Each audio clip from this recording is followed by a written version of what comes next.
seen already. Thank you, Ambassador. Ambassador Linter, I was just telling him, in fact, that I meet many diplomats. I interact with several diplomats from all over the world. But I like diplomats who are not very diplomatic. So I see you as a man who speaks his mind. I see you as a man who keeps up his word. Thank you very much. You promised me a couple of months ago that you will bring in a delegation of German business groups. Thank you very much for making it happen. Karen Stoll, the Consul General, thank you, Madam, for also being very, very supportive of all of our efforts. I hope for your continued guidance and continued support. BVR Mohan Reddy Garu, thank you for doing my job, sir, because I think you were very elaborate on why Hyderabad and why Telangana. Thank you very much. As always, you have been a great guide, a great friend. Thank you very much. And our friends from the Indo-German Chamber of Commerce, thank you, sir, and the entire team for organizing this event. And my principal secretary, Shri Jayesh Ranjan Garu, who's always spearheading, who's always been a very positive guide to many investors who continue to come and invest in Hyderabad, invest in Telangana. Thank you, Jayesh, for all your efforts. Let me start off by saying a couple of things. I think my colleague, Jayesh Ranjanji, was absolutely right on the money when he said, there is not one India, but there's 28 Indias, which is a fact. Because a lot of times, many a times in fact, investors who are not from India, investors who are from overseas, could be Europe, it could be Americas, or it could be any other part of the world. When they start looking at India as an investment option, there is this oversimplified thinking that India is a unitary country. It is a country, but it's more like Europe. It's more like Europe where you have each country with its own culture, with its own different vibe, with its own different set of policies, etc., etc. Let me just quickly tell you why Jayesh must have said there are 28 different Indias. In India, the diversity, the heterogeneity is something that we all are amazed by, always. I mean, I'm an Indian, born and raised in India, but still I continue to be amazed with the kind of diversity that this amazing country offers. For instance, myself and Jayesh Ranjan, we both work for the same government. I'm the minister, he's the principal secretary. But the language I speak at home, my native tongue, versus what Jayesh speaks at home, are as different from each other as are German and English. That's how different India is. Everything changes in India with every 150 kilometers. The language, the culture, the dialects, the eating habits, everything is different every 150 kilometers. We have 22 official languages in India, but we have more than 300 unofficial languages also. So that's how complex, that's how diverse, that's how heterogeneous our beautiful country is. Therefore, when you are looking to invest in India, when you are looking to do business in India, please do not have an oversimplified version of India as one unit. If you engage with Telangana, you will get one version of India. If you engage with another state in India, you'll get a completely different perspective of doing business in India. So therefore, my appeal to all the German investors who are looking to now redraw strategies after COVID, after the pandemic, who are looking to expand their base in India, who are looking to consolidate their position, their market share in India, my humble appeal to all of you is, you need to look beyond, you need to think beyond Delhi, you need to think beyond Mumbai. Because each state, I mean, the overall policy, the overall foreign policy, the overall trade policy, the trade agreements are decided by Government of India, but the action actually lies in the states. States is where the action really is. What do I mean? What I mean is, if you are an investor and if you are looking to invest in India, what all do you look for? Of course, a broad policy framework which enables you to bring in foreign direct investment. That's number one, which is facilitated by Government of India. What else do you look for? When you invest, we understand very well that you're not looking for the short term. You're coming into a new country, you're coming into a new territory, You're thinking long term. You're thinking of 20 years, 25 years, in some cases, maybe longer. So therefore, you need a partner. You need a partner who can actually guide you, a partner who can help you in building up, in growing together. What else would an investor need when he or she is making a business decision? You would need a few things, in my humble opinion. The first thing, of course, one would need is a chunk of land to set up your factories, to set up your operations, to ensure that you actually hit the ground running. That's something that's an area where Telangana really excels. In Telangana, we have more than 200,000 acres of land readily available for industrial usage. We have a corporation called as the Telangana State Industrial Infrastructure Corporation, which will facilitate, no matter what your business requirement is in terms of land, we will facilitate that land being handed over to you, either in the form of a leasehold or in the form of a freehold piece of land, so that you can start your factory. You just heard our friends from Light Auto. They were talking about how they wanted 100 acres of land and how quick the government of Telangana was to actually come back to them within 10 days and ensure that the paperwork was all done and the MOU was signed right here, right in front of all of you. My compliments, I think, to the entire team of Light Auto for deciding to invest in the state of Telangana. Thank you very much for your business. The second thing I would imagine you would require once you have a piece of land is clearances, speedy approvals. Now that's an area where Telangana really excels. Our Honorable Chief Minister, Shri K. Chandrasekhar Rao Garu, when he assumed the office of Chief Ministership about 7.5 years ago, had an extensive dialogue with the local industry, asked them a couple of questions. He sat with them for 7 hours. He said, what are all the things we need to set right? What are all the things we need to be doing, to improve Telangana's attractiveness when it comes to investments? He was told 3 things. First one was, please improve the electricity situation in the state, because we were reeling under power outages, we were reeling under power deficiency, electricity deficiency. This was about 7.5, 8 years ago. Not so anymore. Now we are a state that assures and supplies 24/7 electricity to all sectors, to industry, to agriculture, to every household. And now we also take a lot of pride in ensuring that 15% of this energy that we generate and supply comes from renewable sources, from solar and wind. We are the second largest renewable energy producing state in India today. So our commitment to environment, our commitment to sustainability, our commitment to SDGs, our commitment to clean tech is something that we take a lot of pride in. Second thing he was asked was for speedy clearances, for speedy approvals. Our Honorable Chief Minister, in fact, asked Jayesh and the entire team of Industries Department to travel, to tour, and come out with the best policy possible in the country and possibly in the world.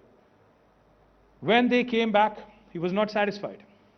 He sent them again to visit Singapore, to visit other countries in Europe, Americas, to look at the best possible policies, industrial policies in the world. And then, in November 2014, we have approved in the state legislature the Telangana State Industrial Project Approval Self-Certification System, abbreviated as the TS-IPASS. Now, TS-IPASS is very, very unique.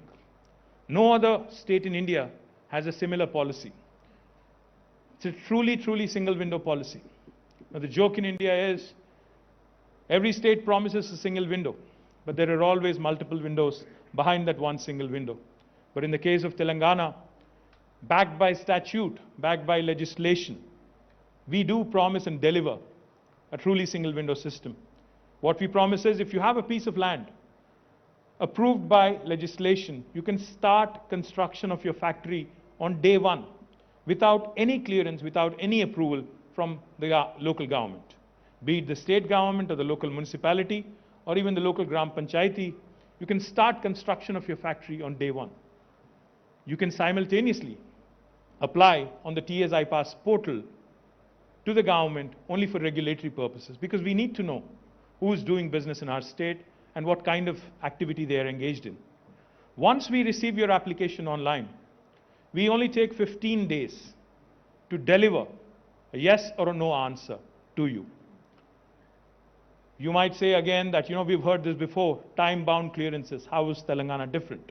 We are different because if we do not give you a yes or a no answer in 15 days, on the 16th day, it's a deemed yes. It's a deemed automatic approval.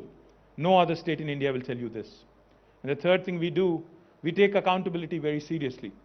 If we don't deliver on the 15-day window, again, by statute, by legislation, on the 16th day, the law empowers us to penalize even our bureaucracy, to penalize even our bureaucrats, to the sum of rupees 1,000 per day, till such time as they actually clear that specific application. This again, no state in India will tell you. In fact, I was in KPMG's global headquarters talking to the chairman of KPMG, and when I explained to him this policy, and when I mentioned to him that no Indian state will offer you this, this was in New York City, our favorite city, Ambassador, he looked at me, he smiled, and he said, well, no state in the United States also offers you this kind of policy. So that's how truly remarkable, that's how truly progressive the Telangana government's industrial policy is. For those of you who are thinking, who are smirking and saying, does this actually work, or is this all talk? This policy has been approved in 2014 November, and we are here in December 2021.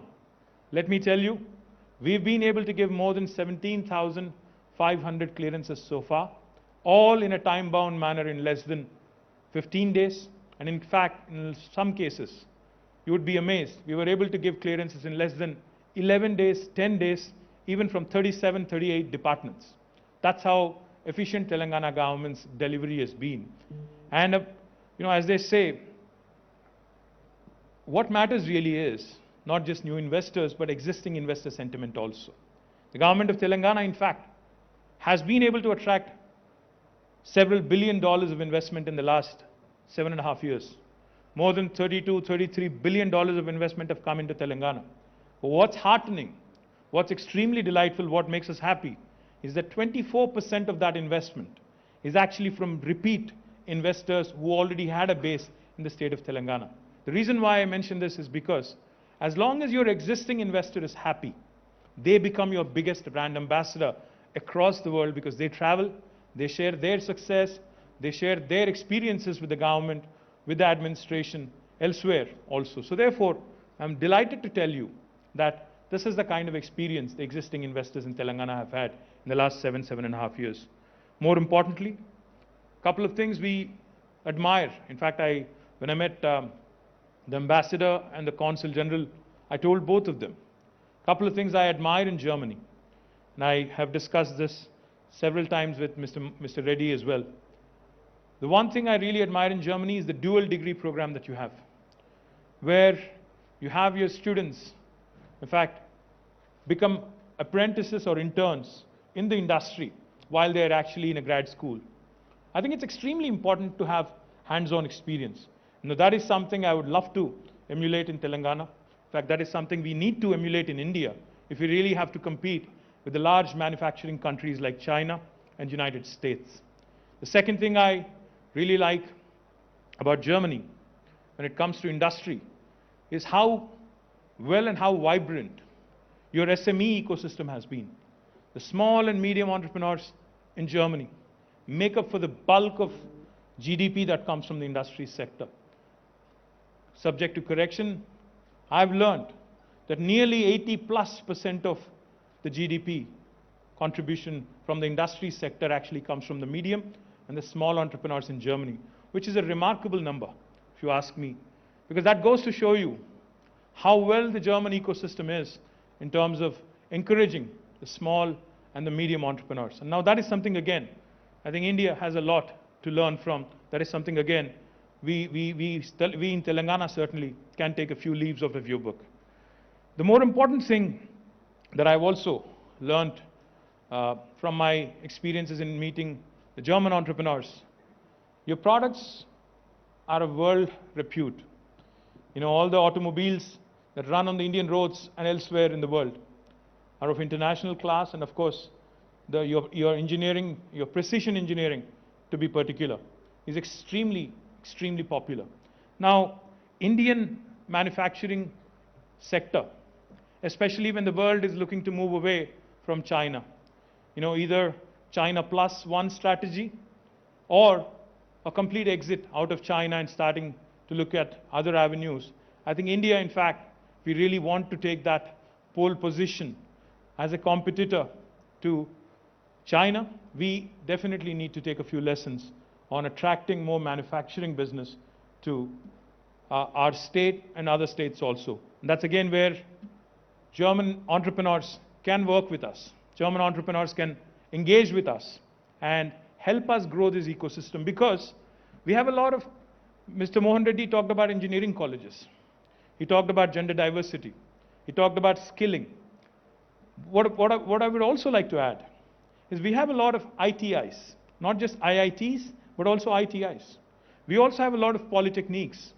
We also have a lot of very, very unique vocational training institutions, which are extremely important in providing employment to different sectors of the population, different sections of the population.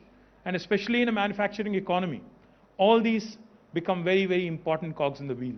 So therefore, Telangana government would be very happy to also work with the German entrepreneurs and German government in ensuring that we actually create a more vibrant ecosystem with respect to manufacturing.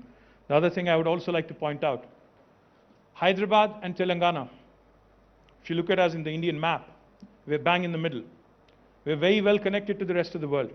We're very well connected, of course, to the rest of the country, but we're also very, very well connected to the rest of the world. Ambassador, you mentioned Lufthansa, but I'm told by some people in Delhi that Air India would actually start services to Frankfurt and other locations, Germany, very, very soon from Hyderabad.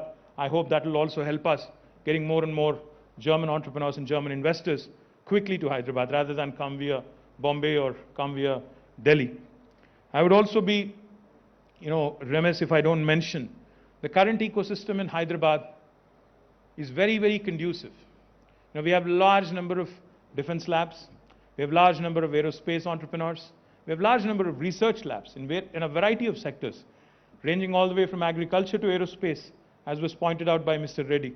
Now that gives you opportunities to collaborate, to work with us across various sectors. And the last thing I would say, Government of Telangana not only promises, but we also deliver.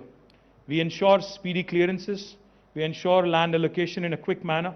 We also ensure that whatever manpower you require, whatever human resources you require, with a specific skill set, we will train them at our cost, and we will offer them to you so that they are readily employable.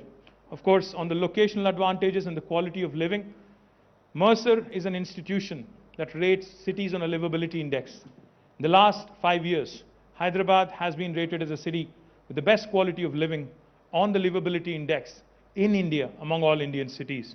And also, the last thing I would say before I quit, if a German entrepreneur is willing to invest in Telangana, but is reluctant because he has a better offer in terms of fiscal incentives from another state in India, if you're willing to share that with me and Jayesh, I'll only promise you one thing: we'll either meet or beat that offer so that you make Telangana your home in the days to come.